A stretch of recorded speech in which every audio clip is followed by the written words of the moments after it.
is a lot right now. Are you feeling it? We all need new tools to help us walk through the chaos with grace, ease, and compassion for each other and for ourselves. In this podcast, you'll hear from parents, educators, and other experts who can bring perspective to the monumental job of parenting. It's time to level up and be warriors for our kids and our communities. This is the Warrior Parent Podcast. I'm Marci Mitchell. And I'm Debbie DiManno. As parents, we understand that it really does take a village to raise our kids. We hope that this podcast serves to create and support that community for you. Join us as we discuss and practice our core tools, which are proven mind-body techniques that can be used by anyone to improve your life on a daily basis. Welcome back to the Warrior Parent Podcast. We are so happy you're joining us today, and we are speaking with Janis Isaman, and she is a movement specialist based in Calgary, Canada. She's founder of My Body Couture, a movement therapy studio that provides personalized training and rehabilitation services to clients with chronic pain, injuries, and other movement limitations. She is known for her holistic, personalized approach to movement therapy, which involves addressing the root cause of movement limitations rather than just treating the symptoms. This includes trauma modalities, and she is trained with Bessel van der Kolk and the Trauma Center, as well as Gabor Mate's Compassionate Inquiry. So welcome, Janis. We are so happy to have you with us today. I am very excited to be here. We were just having this discussion about how we found Janis, and I think Marci and I were specifically excited about the idea that she has not only background in exercise and fitness or physical wellness, as we'd call it, but the fact that she has done this work around trauma. And those of you who've been listening to the podcast know that this is a really big deal for me. So interestingly enough, my background is in exercise physiology. So I used to do this for a living back in the day, and I was just telling Janis after I did that work, I went into the medical field, but it probably took me 20 years to be able to get back to a gym. It was a little traumatic for me also, and I still am not a fan of the gym. I mostly use the pool now, so because it's gentler for my body, right? So with that, Janis, tell us about how you got here. I know this wasn't your first career. I did watch a little podcast on you about how you switched careers and all of that. And so tell us a little bit about how you got here. Well, I got here, I think a lot of entrepreneurs are the same as me, but I got here through a pathway of I need a problem solved in my own body, in my own life. And of course, that problem evolves over time. So my first problem was with my physical body, and I found a solution. And we're all familiar with Pilates, but that was quite a number of years ago when a Pilates studio was this rare, bizarre, strange thing. Yes. And I kind of planted that in the back of my mind. I went on with my life. I continued with developing a wholly separate career. And then I wanted to go deeper into that work. I happened to be at that moment in my life living in Toronto, and that was the world's largest global Pilates headquarters. So that's kind of where the genesis of what I do today actually began, because I was like, okay, well, either let's move on with this idea or let's not. But I wasn't intending ever to switch careers. But in order to actually certify in Pilates, you actually need to put in face-to-face client hours. So I had to get clients, I had to work with them. And it turned out I really liked it. And then I just kind of did it in the background of my life for quite a while. And then I started gathering certifications. And the really the key piece of it was that either something in myself or the people that I was seeing, which were largely people in my friends and family network, it's like, okay, how do I solve this problem? How do I make this happen faster? How do I make this more accessible to people? Because there's actually a lot of solutions out there that are not accessible at all. And even with body pain or different kinds of solutions, I have people all the time coming to me with different solutions that they've had, and they think that doing the cure is sometimes worse than the Yeah. problem. So Yes. actually Yeah. getting compliance, let's say, to actually doing those things. And I'm talking about not compliance to a person, but compliance as in the person goes home and they're like, I'm going to do the thing, and they actually do the Right. thing. It's Follow quite through. low, actually. Mhm. So I'm Yes. looking for ways to make it accessible, to make it relatable, to make the information sticky so that people want to do it. I'm looking for ways Mhm. to teach people about their body so that it's exciting. It's not just sort of this thing where we're like aesthetically poking at it and saying this is gross or it's fat or whatever it is that we Yes. say Yeah. in our own narrative. Yeah. And like the truth is, these are all things I struggled with myself. There's absolutely not one thing I teach to a client or do with a client that isn't something that I myself have gone through. And that's, Mhm. the trauma piece included. Mhm. But specifically that trauma piece, we can fast forward like 15 certifications and Yeah. hundreds of hours of clients later. I had a studio, and what I noticed was that once we started to relieve pain in people's bodies and problem solve some of these things, would come these emotional pieces Mm. along with it. And Yeah. that's something I think in the conversation in 2024 isn't a shocking surprise to a whole set of people. Yes. But, Yeah. take it back even 10 years, but Yeah. certainly 15 years ago, that Yeah. was a head scratcher. Like, I went to different Yeah. therapists and they're like, we don't know. And I'm like, who do I train with? We don't know. Where do I get this information? We don't know. And I was like, there was a therapist down the hall from me, and I was like, what do I do? Put crystals in my bra? Like, it's I've tried that. it's like a lot of energy coming at me as well to kind of hear Yeah. people's stories all day long, which Right. I was like, this is something I need to be, I want to understand the genesis of this. And then I Yeah. noticed as well, I mean, I also, along with my clients, I was aging and I was experiencing different pieces in my life. And that weight also started to become a reality in my life where things would kind of pop up. And I'm like, I wouldn't have used certain terminology that I would use today, but like I would get triggered by something and I would be kind of spun out all day by it and spend a half a day or more kind of trying to either avoid it, cope around it, talk about it, process Right. it, whatever it was. Yeah. So I noticed that the things that were happening in my clients' lives weren't just about them either. So that curiosity just continued. Like, how do I get a solution for that? And the Well, first avenue for that I- solution actually was Gabor Mate. Mm. Yeah, so I really want to get into that, but I think what I find so fascinating about you doing a lot of this work myself is, and even Marci and I have been interviewing lots and lots of people who, it's all about the mental wellness, right? And Yeah. of course we teach exercise and nutrition, and I do all those things because all those things support it. But I have not had one person who comes from this perspective, the healing being physical. Like Yeah. it's just all mental for Marci and I. A lot of this is spiritual work, but from the body itself. So Yeah. with that, go on more about Gabor.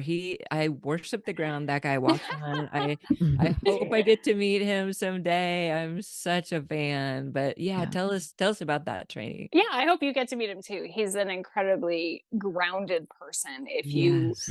If you speak to him, you are sitting in the presence of somebody who very much has done his own work, and he really Yes. embodies Yeah. everything that he is talking about. So my pathway into that, I guess, as well, was when we talk about mental wellness, I would and have and actually continue to go to therapists, and I work with a mental health doctor. But what I find in my own body is that when I sit and I journal, or when I sit to meditate, or when I try to put mantras on the mirror or what have you, I get more agitated because my body doesn't believe me. It doesn't. And I Oh. notice that in a lot of folks that I work with. So we can say to ourselves, you got this, or let's reframe this to the positive. Yeah. And then there just is this period of like rumination, or going and asking 14 other people, or talking about it ad nauseum with your friends, or doing a coping strategy. And I'm not saying that those tools are not effective, but for the folks who find the same thing happening to them, this is where my pathway really could be an avenue, because the body really is part of your mental health. So as I'm sitting here having this conversation with you, my body's taking in information, and we're not conscious of that. So I'm making eye contact with you. I'm checking out whether you're safe. I actually do attune to your nervous system. And what that actually means is, you know how they use laugh tracks in comedies? Yeah. That's because when we hear laughter, we're likely to laugh. So we literally are picking up social cues, but it's more than just cues. We're picking up people's energy. We are determining if they're safe, if we're safe. And our human body is doing that all the time. So that was actually one of the theories about why during the pandemic period, when people were working at home, that Zoom meetings were making us all tired, because having all those faces in our face all day long and trying to do all of this work was making us tired. Wow. So all of that kind of nervous system attunement is information in the body. And where we really, work with trauma is that at some point in our life, something happened, and it might not even be a big incident, where that information is imprinted in our body as this is dangerous. So we run into these scenarios, and they can happen in the here and now, where we're just going about our day, and somebody writes something on Facebook, and you're like a cat on the ceiling. You're like, oh, you're just freaking out. But if you know, so relatable, your whole body freaks out. This isn't necessarily like, those triggering moments aren't just a thought in your head. They're not just like, oh, that person is wrong. It's that thing where your whole body goes into, you get goosebumps, or you get a pit in your stomach, or whatever it is. Exactly. So that's really where my work comes in, because that's somatization of stress, that's somatization of trauma, and moving that through in my world, because I'm an exercise and movement person. It's not going to be through journaling and meditation and the other tools that are out there, and those things have value. But here I'm going to say, okay, let's actually feel the body, let's move the body, let's actually use movement to regulate the body. And most of the tools that we actually have in the world say the opposite, or they just don't even say anything at all of it. So Gabor was one of the first people who was very publicly putting this information out in public, like, it's in our body. And when we don't address the body will create disease. The body will create coping mechanisms. Like, he has a very strong kind of perspective on addiction and other coping strategies, where one of my coping strategies, I'm like, I have to do something intellectual. I need to read a book or listen to a podcast or do something intellectual. And that's not necessarily negative, but it is negative if I'm not processing the information, or if I'm like ruminating and trying to find that solution. So step one is like realizing that the body's part of this. It isn't just like a mental thing, and arguing with your brain and trying to reframe it actually can make it worse in some people. So so talk about the tools. So what are the body tools? So if someone comes to you and they've got this chronic injury, give us an example of how you might help this person. So the number one thing, and what I'm about to say is really simple, but it's actually really complex to practice. So we have to work with body awareness. So I just gave an example of, what a trigger would look and feel like, and immediately that was relatable. However, in the moment when it is happening, that's really where the juicy meat is. So it's not kind of a theoretical or philosophical framework. It's like, okay, right now, what do you feel in your body, and where do you feel it? And so the vast majority of my clients are not coming in with like, they're not necessarily even thinking that they're coming in to work with trauma. Surprise. Right. Yes, exactly. So it often kind of bubbles up, partway through us working together. And some people, to be fair, it never does. But by then we have already done a lot of body awareness tools. But I will give you a really concrete example. So I had a woman come in today. She's got a lot of chronic pain. She was referred to me by a physiotherapist.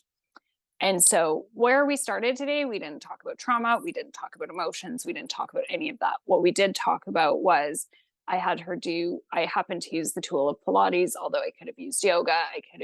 We could have just gone for a walk. It wouldn't have really mattered. But where we are together and she's performing movements and I'm asking her, what do you feel? Where do you feel? I'm also telling her what I'm noticing. So things that are shifting around where maybe she's carrying some tension.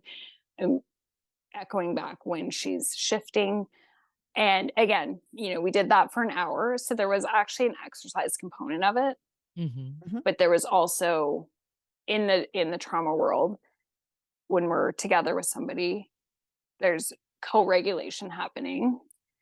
I'm offering that person choices. So unlike a lot of exercise, it's not sort of like I'm the boss. I know what, and here you're going to do 8 of these, now 7, now 6. It's like she's got choices the whole time. Yeah. I'm asking her to notice and then actually name what's happening in her body. I'm witnessing it and then mirroring things back to her that I observe. So we've started a process of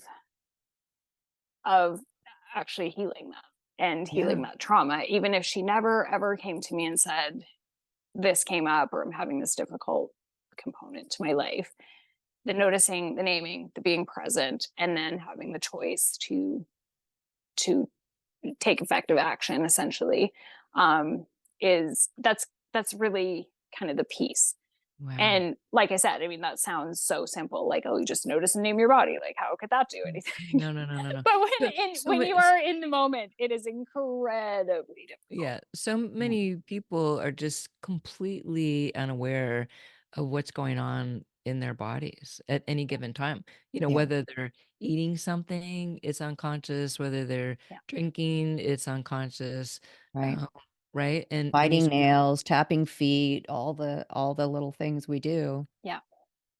And then I think, not to throw the exercise industry under the bus, but I've gone through a lot of different trainings and components, and I have gone to the gym in the last 20 years. And I think that there's a lot in that world that actually encourages us to get out of our bodies. So, some examples at the gym, we go into those environments, there's typically really loud music in the classes. Yeah. Well, how are you going to tune into those super fine details of our body when all you can hear is yes. And then there's often kind of the countdown, which is like, it's a very subtle sort of like, just push through, just endure it. Yes. And then there's a lot of kind of very coercive languaging, even things like mirrors that are very much set up like in elementary school, like do what you're told at the time you're told in the order you're told. And if you don't, I don't know of a single exercise instructor who's going to actually shame or make a student be in trouble. But I think it's an environment where we all snap back into that sort of military pattern of like, we're in grade 1, we follow the leader, we do what we're told, we do it when we're told, we don't want to be embarrassed. Yeah. And so that maybe has no correlation to what even makes your body feel good or what your body needs. So I think that that's where it gets muddy for people, is that we think of exercise in this one certain way. And so any movement seems like it's diametrically opposed to actually like trauma work in the body, because those are not trauma sensitive environments. They're not intended to be. But, then it doesn't really occur to people that the body is actually a trauma modality and a trauma healing modality. It's interesting. It seems to me like there's so many things that this is the time on the planet now where we're just shedding these old paradigms and we're learning new ways to show up and to do things more mindfully and letting go of a lot of things that have been ineffectual or have led to harm, have led to, we had an intuitive eating specialist therapist on last month, and she was talking about diet culture and the things that the way we classify foods as good or bad, and all and the more you dive into it, the more you're like, your mind is blown by how much we've been taught by well-meaning paradigms that have just been messing us up, basically. Well, and I think that some of these things came from a mysterious source. It's possible to find out how gyms became gyms, and I looked into it, and essentially, we didn't have gyms before the No. 1950s. No. Potentially, kind of the earliest was like the 1930s, but like in 1910, it would have been like an insane concept anywhere, basically in North America, that you would go to the gym. It's like you can go and just go out to the field and do some work. Right. Work. Yeah. Functional. That's Yes. right, functional work. So, the bodybuilding culture really is the genesis and the root of what gyms are. And if we put it in that context, it makes a lot of sense why we do things we're doing. But if you put it in the context of like, I'm a middle-aged mom, Yes. I don't need any of that. Like that's actually not helpful for me at all.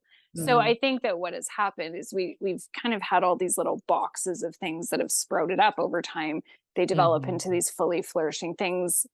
Everyone in this room and everyone who's listening is like plunked into this world. We're born at a certain time, and we don't even question, why are these things set up this way? But what has happened is the internet makes it available so that all these different pockets can kind of come together. And what I've noticed in, the 20 years I've been dipping my toes into different trainings is that they used to be really separate. Like nutrition was separate from fitness, was separate from mental health, was separate from on and on. And now there is a convergence where I think it would be challenging actually to find any field where we didn't have some element of mindfulness that's integrated into it, some bit of the nervous system piece, and an increasing, knowledge that there is systemic harm being done to people. Well, and the shame, right? Yes, Like Marci and I are big on the shame thing. And so we're past middle aged, we're on the back end now. And this whole shaming thing is really a big deal. And just like you were talking about, the mirrors in the gym. Do we really have to have a mirror everywhere you walk in the gym?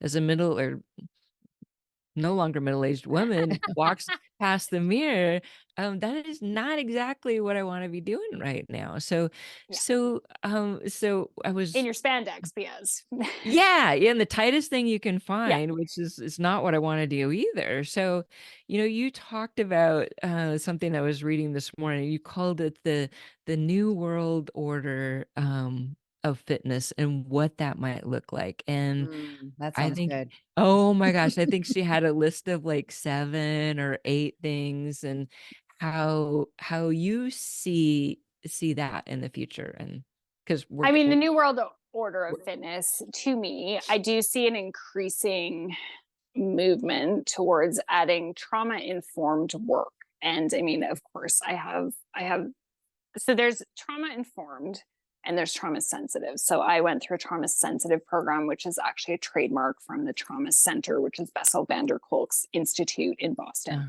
And that is actually clinically proven, and it's an adjunct to therapy. So that would be a really specific higher level component of somebody who's working with trauma. But it's increasingly in trainings and education, and I've seen it everywhere from weightlifting to yoga, where we trauma inform. So you'll see instructors that are trauma informed. So for me, that's part of the new world order, where everybody would be trauma informed.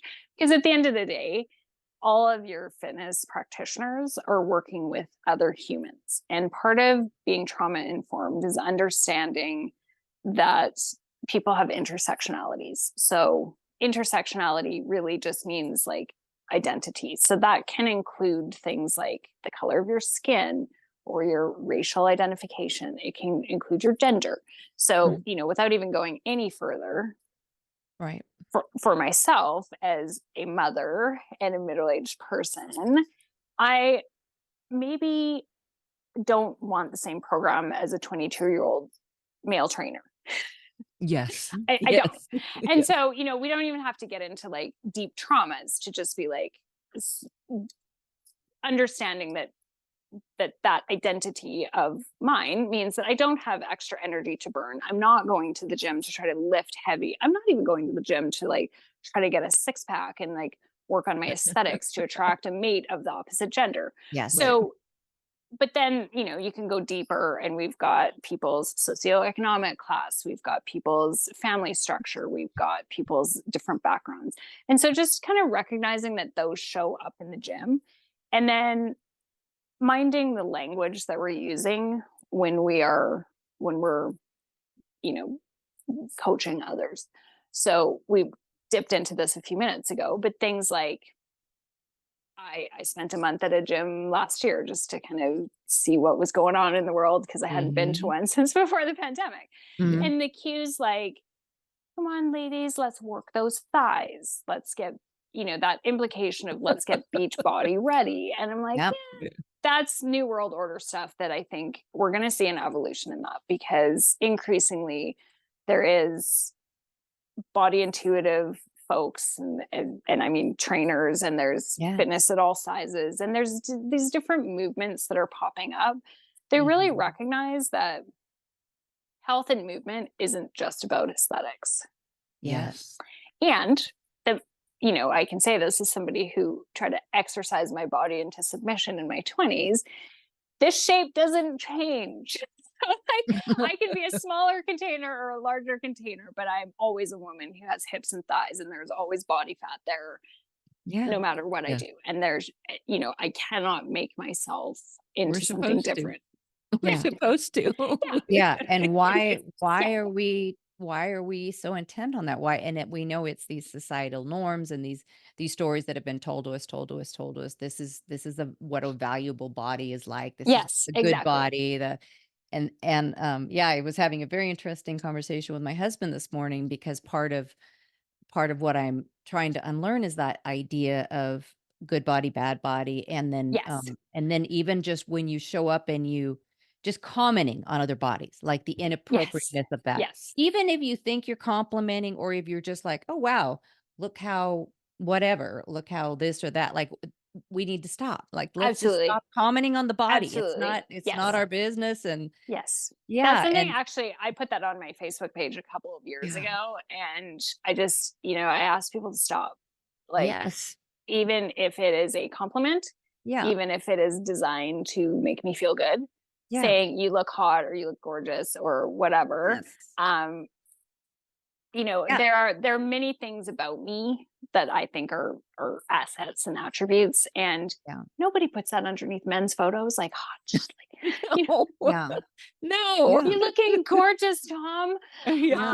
So it's kind of, you know, and I looked up a research paper on this. I thought it was fascinating, actually, just the impact that focus on women's bodies actually has. So women, even those who claim that they prefer compliments, it increases our body checking behaviors. And body checking is things like, I'm going to look in my phone and, you know, fix my hair, or look in the mirror, or take a photo of myself. It tends to increase our insecurities and our thoughts about our bodies. So the more focus that's put on it, unless it's from a chosen sexual partner, it actually it has like strong negative impacts on us, even if we say we like it. So, you know, I think that would be part of my new world order of trainers as well, is like, look, in North America, there are not enough people who get enough exercise for health metrics. And when I say health metrics, I'm talking literally about your heart, your blood sugars, these things. So, you know, we are increasingly having a problem in North America with our longevity markers at a time when we have the most posh society of all time. They are actually suffering, and it's because we don't move. And so the pathway to that isn't shaming people and telling them that there's these like aesthetics and things that they have to achieve. It's really starting to use the body as a tool. And for that to happen, you know, I always estimate that about 15% of Americans, I think, have gym memberships. That means 85% of us don't. And then of the 15% who do, only 15% of those go. Yes. So it's like it's some pretty bad metrics in reality. And so opening the door to other people means changing what's happening. And it's going to be things like how we're cueing, how we're presenting the actual environment. If you come into my studio, it looks like you're in an apartment, and I was going to say there's no mirror. I have one mirror in the front, so I have to walk a client over there. And I sometimes do if it's something that they can't feel. Yeah. But you're not in a space where we're looking at the mirror and we're Constantly from every wall. constantly. So Yeah. I've changed the whole environment and I've decorated it like an apartment, because the idea is we exercise all the time. We have movement capacity all the time, whether you're at home, at your office, on the street. It doesn't only happen at these gyms where like Yes. 2% of the American population actually go. So I think love, we have to open up that paradigm and get more people in that space. Yeah. I loved what you were talking about in another podcast. You were talking about just getting vertical, right? If people just need to get up, first of all, just get up, and get vertical and just move. You went back and you were talking about, from cavemen on. Of course, we sort of understand this, that they were always moving, even up until the 30s and 40s. Everyone was moving. Everyone was walking somewhere, and we're not moving enough. So I love what you said about finding, I thought this was interesting too, because Marci and I have just figured this out each other, right? Find something that you love to do. Find something that you did as a kid. Mine was swimming. And so my body hurts. I'm an old athlete, believe it or not, and shoulders and knees. And man, I get in the pool and I don't feel an ounce of pain anywhere. I can swim for an hour and like be completely unaffected. And in the last podcast, Marci was talking about herself and how she just loved lifting weights, right? Awesome. Like, right? Yeah, I think that there's a whole world of different things we can do, from walking to swimming to organized sports. Right. I mean, I would even say, like, if you really go back, there was some hard ways that we moved our body. There was some very, very difficult ways we moved our body. But there was also really basic ways to move our body. I mean, one of the things that I started doing in 2023 was volunteering. So I'm getting some, I'm giving back to my community. I'm getting some social contact, and then I'm moving around. And I can tell you that, my phone is tracking my steps, but I have no idea what has happened. And so, we can even get out of the idea of exercising and into like, just how can I put some more movement into my life? Absolutely. And right. I know that's like always kind of annoying to hear a fitness practitioner talking about that, but I don't, in my own body, in my own life, like I was not an athletic kid. Doesn't come easy to me. And so I always feel like, we have to just decide that that's what we're going to do. So one of the things I decided to do as well, during the pandemic, normally I got lots and lots of steps, and then suddenly I was at home and I'm like, I'm getting like 42 steps. Walking around your house. Kitchen, office, bedroom. And you can only do laps in an apartment so many times, right? So I started actually walking to the post office. Now I own a business where I ship packages probably more than the average person, but I'm like, I can drive there in 10 minutes by the time I park, or I can walk there in 15. And so the idea of being efficient was very compelling, but like, what am I really doing with those 5 minutes? Nothing. So now I just put on a podcast and I walk. And I actually really encourage people to do stuff like that. Like there's exercise, but there's also just movement. And part of what we are tasked with in our modern culture is actually, how do we waste time to make this happen? Right? Like, throughout history, most of the things that have allowed us to not move now were these technological advances, things like washing machines, dishwashers, cars, amazing things that allowed us to not have to exert energy. And that really allowed us to put that energy into thought and creation of all these different inventions and the internet and all of this stuff that we see that makes our life so wonderful. But now we almost have to just say, okay, I need to reverse that a little bit. And it can be 10 minutes at a time. But part of that also has to be like, connect to your body, not just like mindlessly doing the thing. So we kind of have a double task, like, Yeah. and really where my work comes in is when people are like, it hurts to walk down the street because my back hurts, or my hip is actually hurting, I can't walk.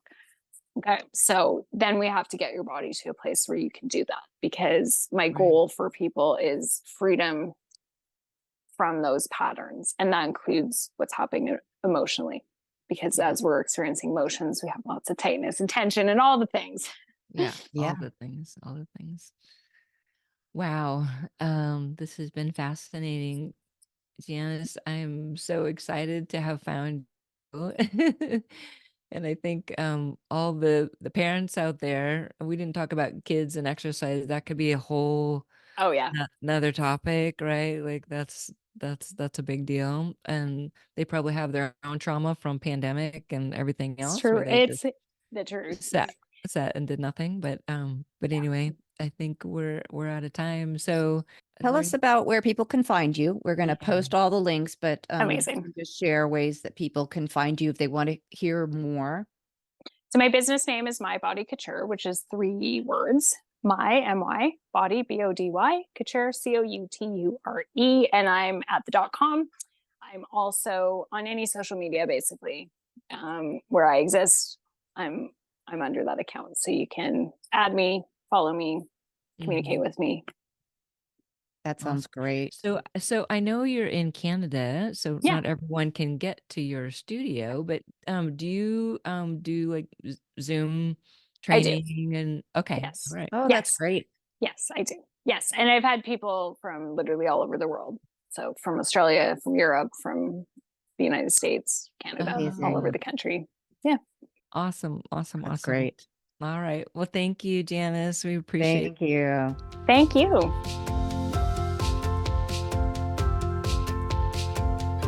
And now for a moment about meditation and how it can help you and your family to self-regulate and mindfully return to a place of calm and centeredness.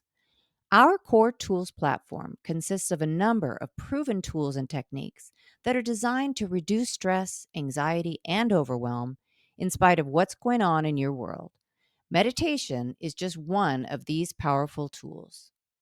And through a special partnership with Donna Appadoni, we have created a group of meditations available only on our platform and via Donna's own website. Here's Donna. Peace is where I go to escape, to recharge, to listen, to learn, to get in touch with myself. Hi, I'm Donna Appadoni, and I'm the person who writes and produces meditations for Core Experience. Everybody's always looking for peace, hoping for peace, when in fact, as this meditation points out to you, peace is within all of us. It's a natural thing. It's a natural state of being. By looking within and digging a little bit deeper into yourself, you can tap into peace. It's there, and it's easy. Remember, whatever is happening with you right now, you can do anything you set your mind to do. All I have to do is want peace. I say its name, it appears. Peace prevails.